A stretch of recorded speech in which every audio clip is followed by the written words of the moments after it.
मुख्यमंत्री दिनेश शर्मा जी हमारे साथ हैं। चौथे चरण की वोटिंग हो रही है। दिनेश जी 59 सीटें कितनी जीत रहे हैं?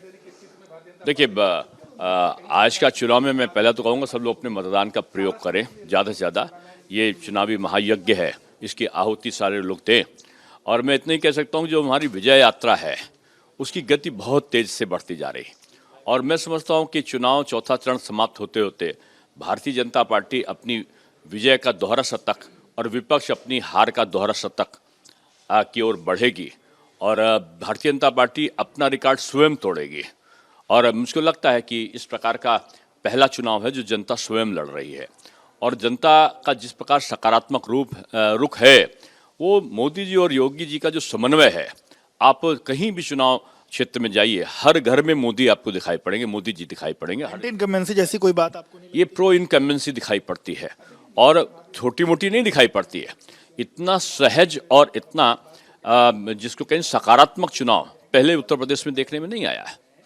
मायावती ने एक बड़ा आरोप लगाया है समाजवादी पार्टी को। उनका कहना है कि वो लोग फर्जी अम्बेडकरवादी हैं। ऐसा अखिलेश यादव तो लगातार कहते हैं कि वो सबको एक साथ लेकर के चल रहे हैं। आप इसको कैसे देखते हैं? नहीं, मैं तो समझता हूँ कि जातिवादी, परिवारवादी और दंगावादी तमाम लोग हैं, लेकिन बीजेपी विकासवादी है।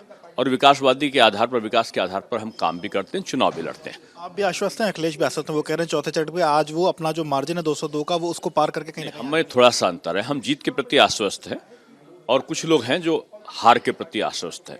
बहुत शुक्रिया बात करने के लिए। तो आप दिनेश शर्मा जी को सुन रहे थे, जिनका कहना है कि ये जीत के प्रति आश्वस्त हैं। तो वहीं पर जो समाजवादी पार्टी वो हार के प्रति आश्वस्त है। दिनेश जी की पत्नी भी आज जा रही हैं वोट डालने, उनसे भी बात करेंगे। मैम, वोट डालने जा रही हैं, किन मुद्दों को लेकर के वोट डालेंगे? विकास ही सबसे बड़ा मुद्दा है। विकास के मुद्दे पे ही वोट होगा। क्या लग रहा है कि जो तमाम राजनीतिक दल तमाम अलग अलग बातें कहते हैं, क्या विकास उनके मुद्दे में हर जगह दिख रहा है आपको, या फिर और भी कुछ चीजें रही क्योंकि चुनाव में देखिए, सब अपनी अपनी बातें करने के लिए स्वतंत्र है, लेकिन भारतीय जनता पार्टी, मुझे लगता है कि उनके लिए विकास ही सबसे बड़ा मुद्दा है। बहुत बहुत शुक्रिया बात करने के लिए। दिनेश जी की पत्नी को आप सुन रहे थे, कहना है कि विकास ही उनका मुद्दा है और विकास के मुद्दे पर ही वो अपना वोट डालेंगी। तो वहीं दिनेश शर्मा ने भी साफ तौर पर यही कहा कि विकास का जो मुद्दा है उस पर वो अपना वोट डालेंगे और वो भी अपने जीत की तरफ आश्वस्त, उनका कहना है कि वो जीत की तरफ आश्वस्त हो रहे हैं। और मैं इतना ही कह सकता हूँ जो हमारी विजय यात्रा है उसकी गति बहुत तेज से बढ़ती जा रही। और मैं समझता हूँ कि चुनाव चौथा चरण समाप्त होते होते भारतीय जनता पार्टी अपनी विजय का दोहरा शतक और विपक्ष अपनी हार का दोहरा शतक की ओर बढ़ेगी। और भारतीय जनता पार्टी अपना रिकॉर्ड स्वयं तोड़ेगी। और मुझको लगता है कि इस प्रकार का पहला चुनाव है जो जनता स्वयं लड़ रही है।